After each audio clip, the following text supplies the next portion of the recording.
What's going on, everybody? It's Tyler from Dirt Road Country, and I've got a great guest on here with me. He is about as real as you can get when it comes to country music. He's from New Mexico, or I've really only talked to a couple people from that great state out west. Dzaki Sukarno joins me. Zaki, what's going on? How's it going, man? Thank you for having me out here. Dude, it is going really well. I'm very excited to have you on here. You've been blowing up lately because you've got this new song coming out along with two others on Friday. Well, it's your debut EP, and the song I'm going to mention we'll get to in a second. But with that whole release for you, you got three songs coming out. How excited are you to share this music with the world? Honestly, I'm pretty pumped. Um, I've always dreamed about releasing songs that I love and songs I grew up listening to. And now that I'm in the position where I can go to the studio, record some steel pedal, record some fiddle, it's been a blessing to say the least. So this EP means a lot to me because it's true country music that still has that heart and soul that we're missing in today's country music. This guy knows me. He knows what I'm clear. He's been following this page for a while, and as you all know, I love traditional country music, so I've got the perfect guy on here with me chatting about this. Now, one of those songs that's been blowing up lately is called Love Like 90s Country. Now, you write all your own songs. What is this one about? So Love Like 90s Country, I remember calling my girlfriend at the time. I was like, honey, I have a song idea. And she's like, okay, tell me all about it. She's like, well, I told her, well, like, there's diamonds, there's pearls. There's nothing that shines better than your eyes, essentially. She's like, yeah, that doesn't sound right. I was like, okay. So we started working on it a little bit more, and I realized, like, if you think about like country music, especially 90s country music, it's very honest, it's very true. You got Mm. straight to the point. Never had to overemphasize lyrics. It really was straight to the point. And I wanted to write a song, something like that, a little love song that shows like how love is exactly the same way. It's straight to the point. It's honest. It's truthful. And although there's a lot of different things around the world, it could be diamonds, it could be pearls, but that person that you end up with forever is gonna be the person that you'll always think is the most beautiful thing out there. So that's kind of what Love Like 90s Country came out of, and from there we kind of worked the two songs to add on it for the EP surrounding that same idea, I guess, in a way. Well, I'm just going to say it right now. For all you out there watching this, let's get this guy to the top, please. Come on. Everybody stream this song. It's going to be out on Friday. I believe it's Wednesday right now as this is coming out.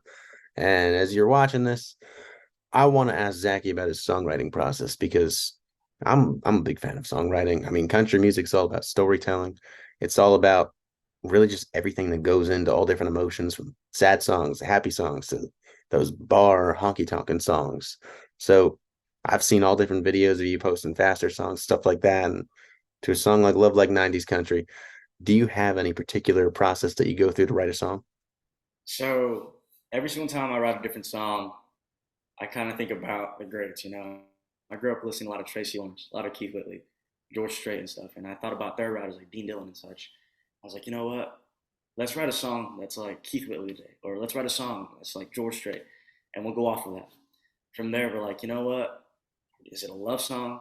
I remember one day my roommate and I were sitting here at the dinner table, and we're like, I want to write a rain song, and we went off of that, and it just that's how we do it. Is like we'll pick an artist that we really love and grew up listening to. From there, we're like, okay, let's base it off an idea, and then go from there.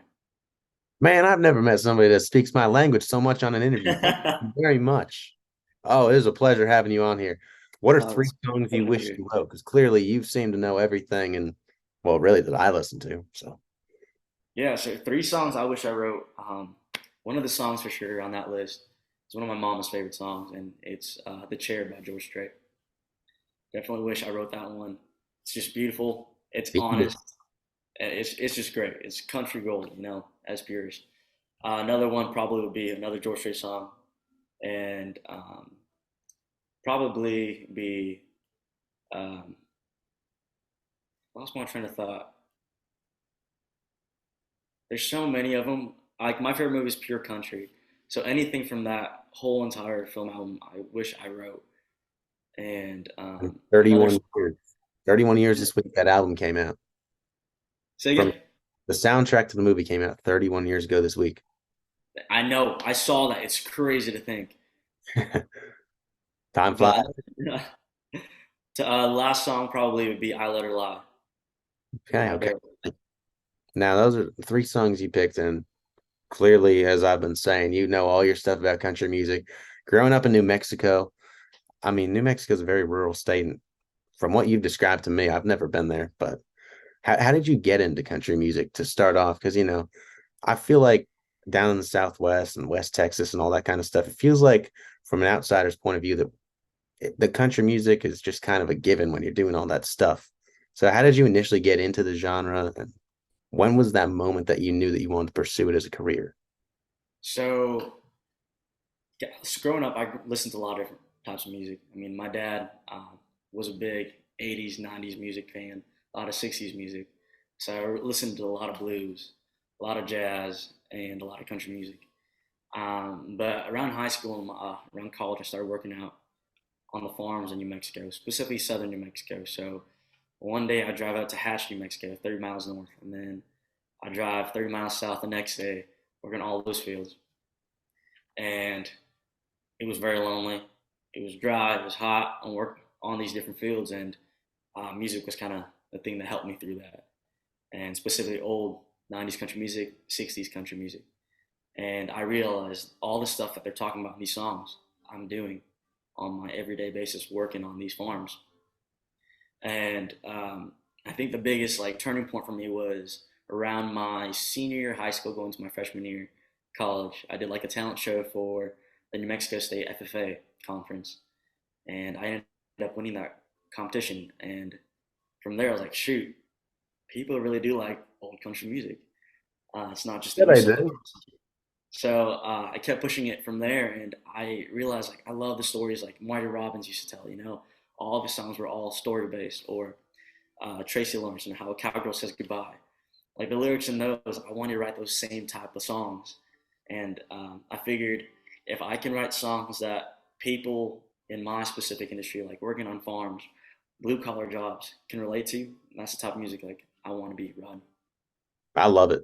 And I mean, I feel like you mentioned some of them already, but who are some of your biggest influences growing up and now that you're writing songs? I know you talk about how you draw from different artists when you're picking different theme songs or just Yeah. when you kind of get a different vibe and sound. Who are some of those that you draw from the most? Some of those artists that I really look up to, like in my opinion, I still think George Strait is the king of country music. Loved a lot of his music growing up as a kid. Well, I do have my George Strait shirt on, so I know I saw that when he first like got on the conversation. I was like, oh shoot, this guy knows what's up. But like him, I really love Tracy Lawrence. Tracy Lawrence is probably one of my favorite artists of all time. But I listen to a lot of Keith Whitley as well. Alan Jackson's writing style, I absolutely love. But besides '90s country, I mean, you have like Marty Robbins, you have like Johnny Paycheck, all these folks that a lot of people don't really listen to nowadays. There's a bar here in town called Robert's Western World. They still play all those yeah. great, great songs there, and I mean, they played a lot of my inspirations. The Possum, little things like that. Those are probably my favorite artists. Well, if you guys watching this, if you're still along for this conversation, which I sure hope you are, because if you're not, you're missing out. But Zachy clearly knows his stuff. He's got new music coming out this Friday, September the 22nd. If you haven't pre-saved it already, go do so. If, well, you can't stream it yet, but you'll be able to in less than 48 hours. So when it's out, you better go stream it. Because if you like real country music, that pure country sound, Zachy's got it. Zachy, thank you so much for joining me. It was a pleasure having you on here.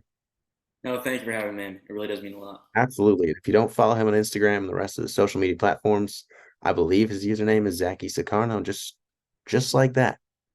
No, I don't think there's any underscores, anything like that. So you go follow him. Stay tuned for new announcements and stuff like that. And we'll talk to you soon.